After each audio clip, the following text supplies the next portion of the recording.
जिस तलवार से कभी ताकत मिलती है वही समय आने पर बोझ भी बन जाती है। कुछ ऐसा ही हाल आज ईरान के उन लड़ाकू विमानों का हो गया जो कभी दुनिया के सबसे खतरनाक फाइटर जेट माने जाते थे। खबर सामने आई कि इजराइल और अमेरिका ने मिलकर ईरान के एक बड़े एयरबेस पर हमला किया और इस हमले में दावा किया जा रहा है कि ईरान के मशहूर F-14 Tom cat fighter jets को नष्ट कर दिया गया है।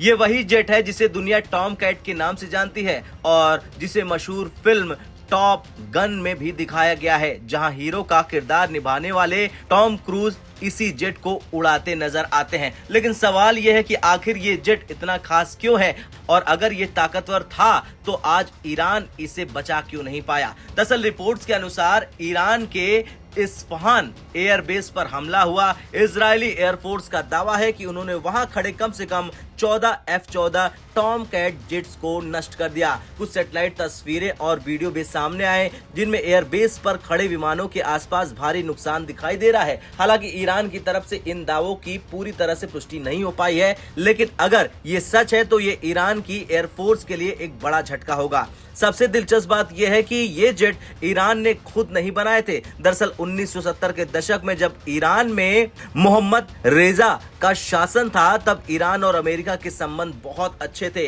उसी समय अमेरिका ने ईरान को लगभग 79 F-14 Tom cat fighter jet दिए थे। उस दौर में ये दुनिया का सबसे एडवांस लड़ाकू विमान था।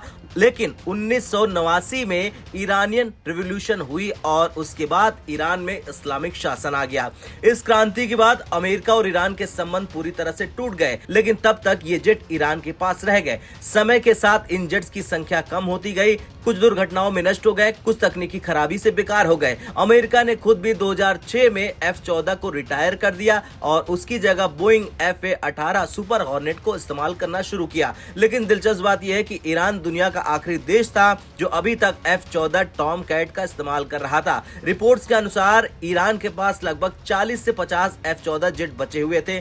जब ये जेट 1970 के दशक में आया था तो इसे एक क्रांतिकारी विमान कहा जाता था। इसकी कुछ खासियतें भी थी, जैसे कि double engine system, swing wing design, Mach 2 से ज्यादा की रफ्तार, इसकी गति लगभग 2500 किलोमीटर प्रति घंटा तक पहुंच सकती है। इतना ही नहीं, लगभग 3000 किलोमीटर तक की ऑपरेशनल रेंज है, करीब 33 टन तक हथियार ले जाने की क्षमता रखता है। इसमें उस समय की आधुनिक मिसाइलें लगती थी जैसे कि AIM-7, AIM-9 साइड विंडर और इसके साथ एक शक्तिशाली रडार सिस्टम भी लगा होता है।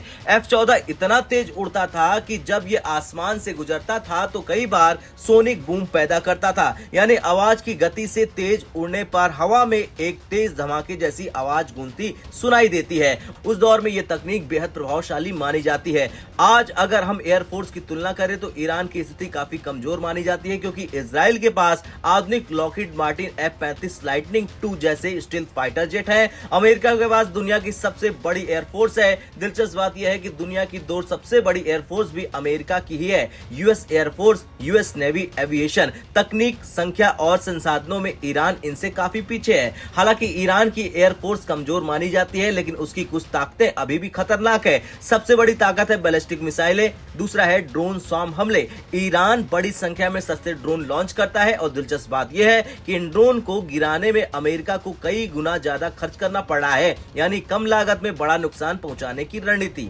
अब सवाल यही है कि क्या केवल एयर स्ट्राइक से ईरान को रोका जा सकता है या फिर यह संघर्ष आने वाले समय में बड़ा रूप ले सकता है। आपका जो कुछ कहना है कमेंट में अपनी राय जरूर दें।